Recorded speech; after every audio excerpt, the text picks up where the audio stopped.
తెలంగాణలో భారతీయ జనతా పార్టీ అధికారంలోకి రావాల్సిందే అంటూ నితిన్ నబీన్ తెలంగాణ బీజేపీ నాయకత్వానికి దిశానిర్దేశం చేశారు. తెలంగాణ బీజేపీ అధ్యక్షుడు రామచంద్రరావు ఒక ప్రకటన కూడా చేశారు. రాష్ట్రంలో ఎవరితోనూ పొత్తులు ఉండవు అని చెప్పేసి, జనసేనతో గాని మరో పార్టీతో గాని పొత్తు ఉండదు అని చెప్పేసి క్లారిటీ ఇచ్చారు. మేము ఏ పార్టీతోని మేము పొత్తు పెట్టుకోము. బీజేపీ ఒంటరిగా పోటీ చేస్తుంది. జనసేన కానీ ఇంకే పార్టీ అయినా కానీ జాతీయ పార్టీ కాబట్టి, అది ఎన్డీఏలో భాగం కాబట్టి అది జాతీయ స్థాయిలో ఆ రెండు పార్టీ గురించి నిర్ణయిస్తారు. కానీ మాకు ఎటువంటి పార్టీతోని తెలంగాణలో పొత్తు ఉండదు అది స్పష్టం చేస్తాం. సార్, టీడీపీ అండ్ జనసేన ఈ రెండు కూడా ఎన్డీఏ భాగస్వామ్య పక్షాలు, భారతీయ జనతా పార్టీకి మిత్రపక్షాలు.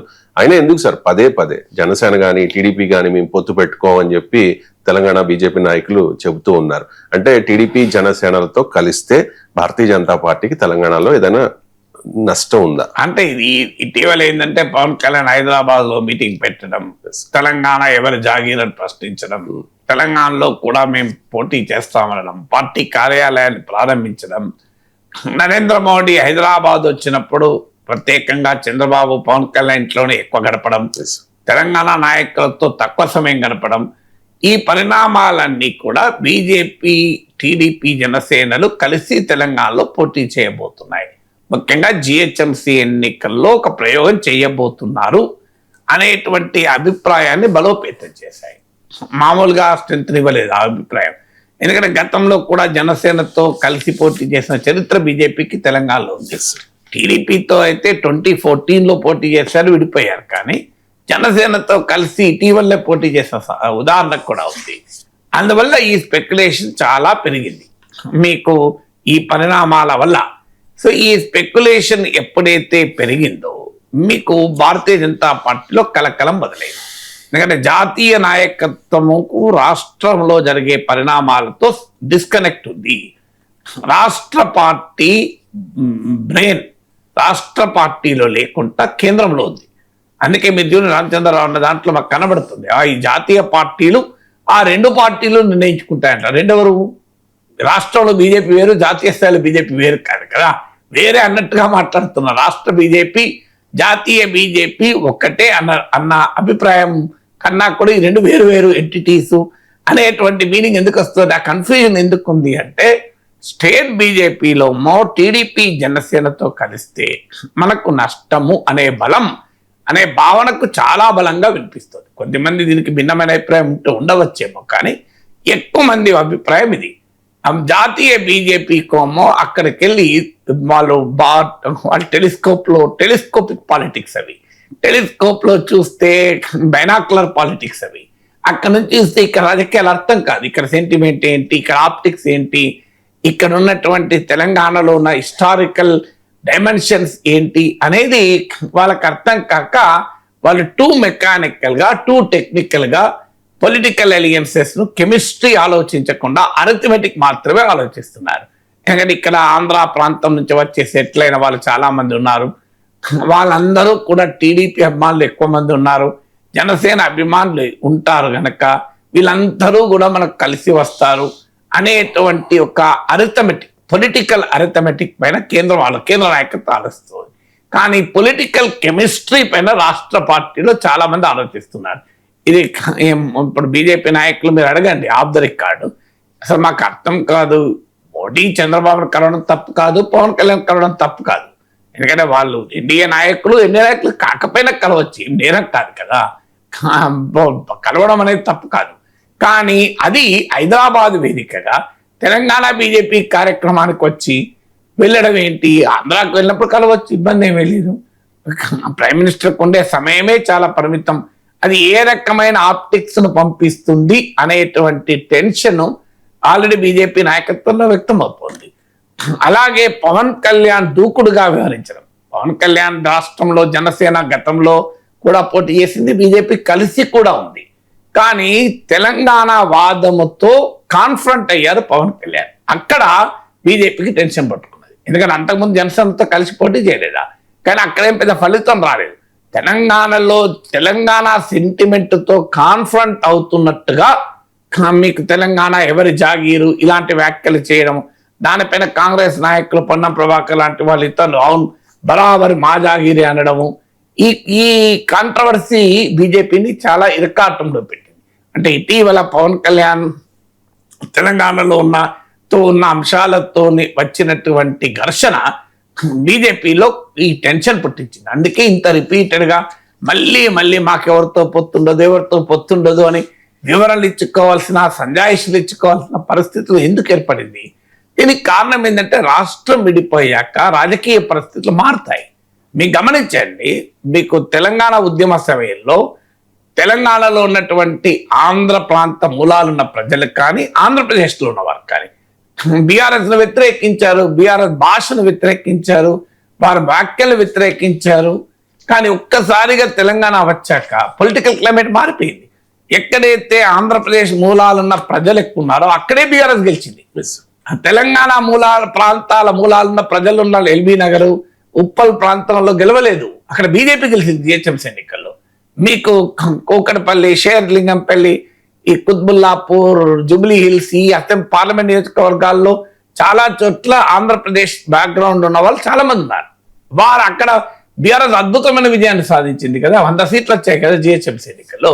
అలాగే అసెంబ్లీ ఎన్నికలు కూడా చూడండి మీరు, మళ్ళీ కూడా బీఆర్ఎస్ కి ఓట్లు వేశారు. సో అంతే మీకు క్లియర్ గా ఏమర్థమైంది మరి, ఏ బీఆర్ఎస్ భాషనైతే వ్యతిరేకించారో, ఏ బీఆర్ఎస్ నినాదాలనైతే వ్యతిరేకించారో ఎందుకంటే ఉద్యమ కాలపు టెంపరేచర్స్ ఉండవు, మీకు రాజకీయాలు మారిపోతాయి.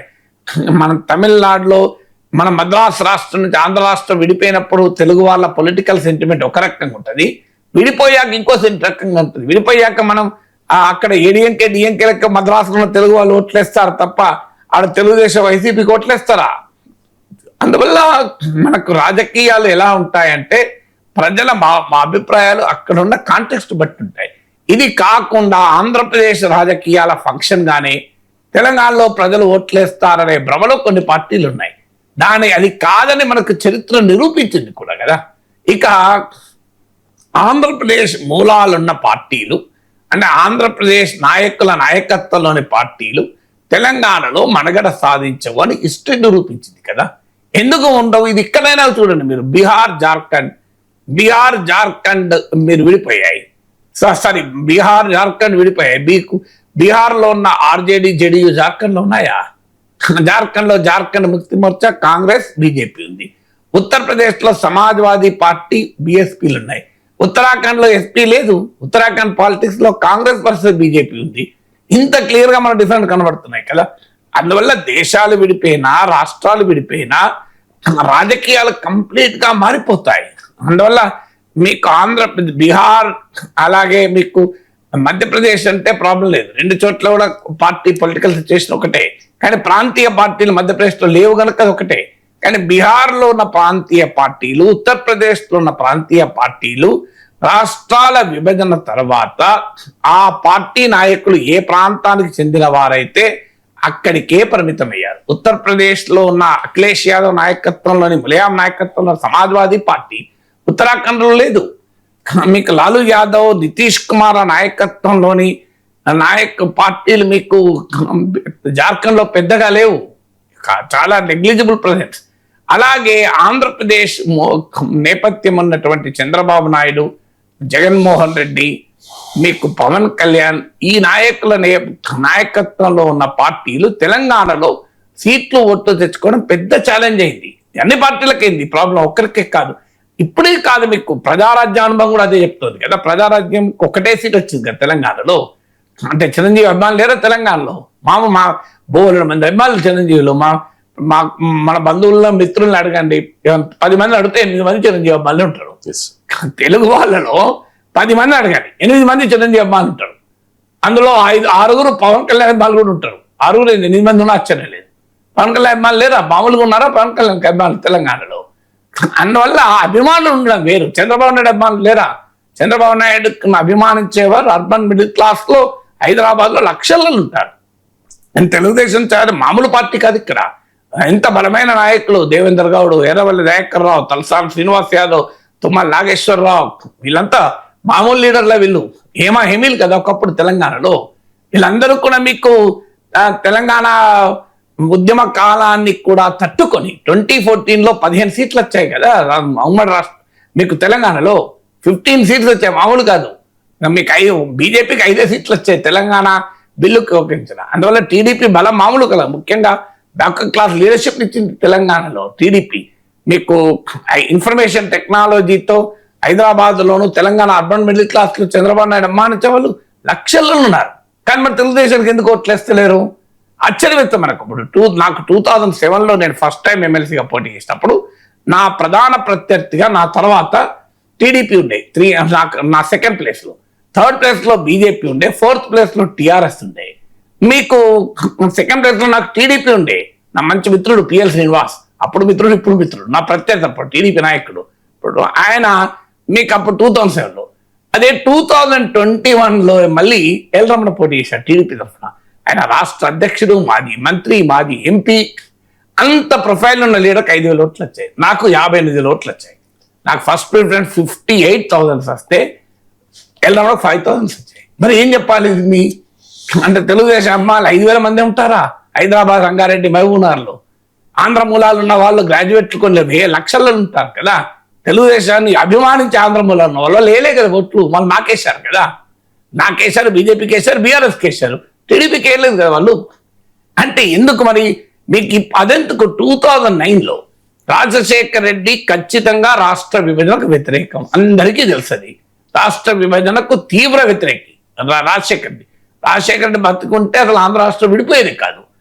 మీకు అంత స్ట్రాంగ్ లీడర్ కదా. ఇది చాలా మంది అంటారు విడిపోయేదా కాదా, ఏమైతుంది ఏం చెప్పలేం కానీ, బట్ జనరల్ నమ్మకం అది. సో అలాంటి రాజశేఖర్ రెడ్డి నాయకత్వం కాంగ్రెస్కి 50 సీట్లు ఇచ్చారు తెలంగాణలో, బీఆర్ఎస్కు 10 వచ్చాయి మీకు. అంటే ఇంత బలమైన నాయకులు జగన్మోహన్ రెడ్డి లేకుండా మీరు రాజశేఖర రెడ్డి మరణానంతరం తెలంగాణలో ఉన్న కాంగ్రెస్ నాయకులు అందరూ ఎవరు జపం చేశారు? జగన్ జపం కాదా? మనం చూడలేదా? ఇవాళ తెలంగాణలో ఉన్న బలమైన కాంగ్రెస్ నాయకులు కోమటిరెడ్డి వెంకటరెడ్డి కావచ్చు, మీకు సవితా ఇంద్రారెడ్డి, వాళ్ళు ఏ పార్టీలను ఉండని, మీకు బట్టి విక్రమార్క, వీళ్ళు ఏ పార్టీలో ఉండని, మీకు ఉత్తమ్ కుమార్ రెడ్డి, శ్రీధర్ బాబు, వీళ్ళందరూ ఎవరు? రాజశేఖర రెడ్డి మద్దతుదారులు కారా వీళ్ళు? రాజశేఖర రెడ్డి క్యాబినెట్ లో కూడా ఉన్నారు కదా. వైఎస్ రాజశేఖర రెడ్డికి అత్యంత నమ్మకస్తులైన నాయకులు కదా వీళ్ళంతా, తెలంగాణ కాంగ్రెస్ లో ఉన్నారు వాళ్ళందరూ. కానీ మరి ఏమైంది? వీళ్ళందరూ జగన్మోహన్ రెడ్డికి చాలా మంది మద్దతు ఇచ్చారు కదా. తెలంగాణలో ఒక్క హనుమంతరావు, మీకు ఒక్క పి జనార్దన్ రెడ్డి, ఒక్క మీకు వీరు 2-3 తప్ప మీకు మిగతా వాళ్ళందరూ శశిధర్ రెడ్డి, మరి శశిధర్ రెడ్డి, వీళ్ళు 3 తప్ప మిగతా వాళ్ళందరూ సపోర్ట్ కదా. డి శ్రీనివాస్, 4. ఈ 4 తెలంగాణలో రాజశేఖర వ్యతిరేకించింది, మిగతా వాళ్ళందరూ సపోర్టర్లే కదా. మరి అయినా కూడా జగన్మోహన్ రెడ్డి నాయకత్వంలో వైసీపీ తెలంగాణలో ఏమీ చేయలేకపోయింది కదా. అందువల్ల పొలిటికల్ కాంటెక్స్ట్ మారుతుంది విభజన తర్వాత. ఈ వాస్తవం తెలంగాణ రాష్ట్ర బీజేపీకి బాగా తెలుసు, కేంద్ర బీజేపీకి తెలియదు. కేంద్ర బీజేపీ ఢిల్లీలో కూర్చొని ఆ పొలిటికల్ అరిథమెటిక్ గణాంకాలు ప్లస్ ఎంత లెక్కేస్తున్నారు. కెమిస్ట్రీ ఇది రాజకీయాలంటే అనేది వాళ్ళు గుర్తించలేకపోతున్నారు. తెలంగాణ బీజేపీలో ఆ టెన్షన్ ఇలా రామచంద్రరావు లాంటి వాళ్ళు పదే మేము కలవం మిమ్మల్ని ఎవరు అడిగారు కలుస్తారని? మీరే చెప్పుకున్నారు, మీరే సంకేతాలు ఇచ్చారు, మీ మిత్రులే సంకేతాలు ఇచ్చారు. మీ మిత్రులే మీకు మహానాడు వేదికగా లోకేష్ మాట్లాడాడు, తెలంగాణలో టీడీపీ రీఎంట్రీ పూర్వ వైభవం తెస్తామని. పవన్ కళ్యాణ్ తెలంగాణ మీ అయ్య జాగిరా అన్నారు. వాళ్ళందరూ అనే వరకు వీళ్ళ టెన్షన్ పట్టుకున్నది బీజేపీ. అందుకే ఇప్పుడు బీఆర్ఎస్ అడిగినందుకు క్లారిటీ ఇస్తలేరు, కాంగ్రెస్ అడిగినందుకు క్లారిటీ కాదు. తమ మిత్రులైన టీడీపీ జనసేనలు చేసిన రణ నినాదాలకు ఇవాళ బీజేపీలో ఆ టెన్షన్ కనబడుతుంది.